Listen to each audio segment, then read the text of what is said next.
சபாநாயகர் முதல்ல ஒரு கண்ணாடிய சபாநாயகர் அவர் பார்த்துக்கணும்.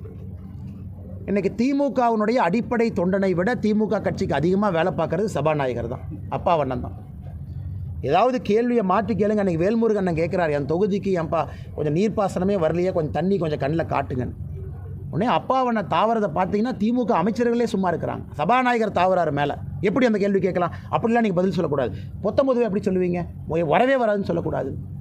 அதே போல் பாரதிய ஜனதா கட்சியினுடைய 4 எம்எல்ஏக்கள் கேள்வி எழுப்பினாலும் கூட அப்பாவண்ணன் அப்படியே மேலே தாண்டுவார். அதனால் இன்றைக்கி சபாநாயகர் அவர்கள் தன்னுடைய இருக்கைக்கு நடுநிலைமையாக இருக்கணும். இருக்கிறாங்கிற கேள்வி நான் வைக்கிறேன்.